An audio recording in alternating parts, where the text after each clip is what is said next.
there folks, welcome back to Rule of Thumb. Today I'm bringing you along for something a little different. I'm bringing you along for a video response to somebody who doesn't know who I am. But I've been watching her channel and she is super interesting to watch. She's a canner, she's a cook, she's a professor, she's a researcher, and she's just very precise, and everything she does is really cool to watch. The channel is RoseRed Homestead. RoseRed is one word, Homestead is another word. I'll put a link down below and a link in an iCard so you guys can go find her and check her out. She made a recipe recently for a shredded beef taco meat in an Instapot. She did a chipotle beef. I'm going to do a little bit of a twist on that for what we like, and I just, thought it was a good idea for dinner, and I thought I'd bring you folks along. So I'm going to turn you around, show you what I'm working with, and what we're going to do from there. Okay, folks, we're back. So this is what I'm working with. I've got probably 2 pounds or so of, this is a bottom eye round roast. It was on sale. I trimmed it up, cubed it up. That's what we're going to use. I got 2 small onions sliced thin. And I'm going to try mine with this organic pineapple salsa that I got at Aldi. You could use whatever flavor salsa. RoseRed used chipotle and adobo. You could use that. You could use green chilies. Whatever you want to use, whatever flavors fit your profile, you could certainly do that. You could use taco seasoning if you wanted here. But this is what I'm going to try. So organic pineapple salsa, I've got some ground cumin, I've got some oregano, and I've got ginger with garlic. You all know I love me some ginger. Ginger gives a little extra heat in the back. Plus it's got garlic in it, so that's what I'm going to use. So I'm going to keep this really easy. I got my Instant Pot over here, and I'm going to go ahead and just start adding stuff to it. But what I'm going to do is put my beef in there first, and I am going to eyeball my seasonings because you all know that's how I do things. So I'm going to put probably a teaspoon or so of oregano in there. Yeah, I'm going to say, because this was a brand new bottle, probably about a teaspoon. And then, whoops, almost lost the cap. And then cumin, I'm going to do the same thing. I'm going to do probably a good teaspoon of that in there. Cumin is a great background note. Anytime you're doing kind of chilies or any kind of Latin foods. I'm going to go ahead and put my onions in first. Come on, all of you go in there. And then I'm going to dump my salsa in. And this salsa is kind of fruity and spicy all at the same time. It's delicious. And then I'm going to give myself a good heaping teaspoon of this ginger paste with garlic, so you can see that. I'm going to dump that in there too. And then I'm just going to take my spatula and kind of push this around the top, because and then, kind of stir it all in, because I want that flavor to get all over the beef, and I want the onions to break down in there. But I also want to scrape down my sides, because I want all of the food that we're cooking to be down in there. And then I'm going to take my salsa jar. I'm going to put about 1/4 cup or so of water in there.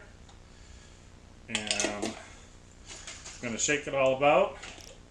And that is going to be my liquid, because the meat and the onions are going to give off liquid. There was already some liquid in the salsa. So, and I don't want a ton of juices in there, but I'm going to show you what I'm going to do with the juices after this is cooked. So, now that I got everything in there, I'm putting my lid on. And can you folks see the front here? Okay. Put my lid on, make sure that I'm in the lock position. I am going to use pressure cook, which is the manual setting on some Instapots, depends on which one you have. Mine goes to 45 minutes. I'm going to take this up to an hour, because I want mine to be really tender and just fall apart. So, I'm going to let this go ahead and cook, and I'll bring you folks back when I'm at the next step. Okay folks, we're back, and this just finished, so I'm going to go ahead and hit the quick release on it, and let this steam out of there. And then once this comes completely off of pressure, I'll bring you back and show you what I'm going to do. Okay, so we've now released all the pressure. The little release valve is dropped down. Always open it away from you so that the steam doesn't get you. So what I'm going to do is I'm going to take my handy dandy little strainer here and I am going to get the meat out of here.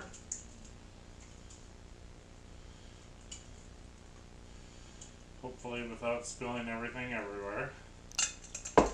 And I mean, this stuff is so tender at this point. It's just crazy.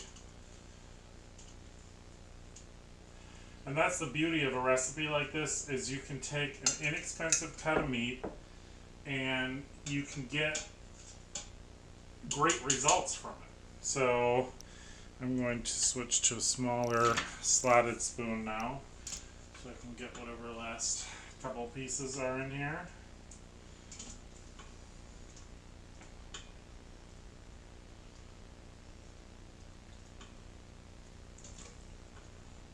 More pieces in there than I thought.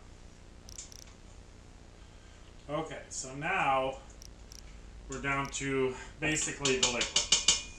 So what I do at this point is I take my hot pad, see, I pull my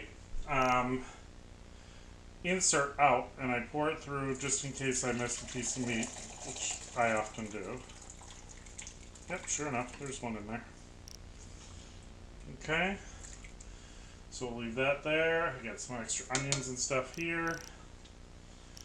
Okay, then make sure I didn't spill any over the side, which looks good, and drop my insert back in.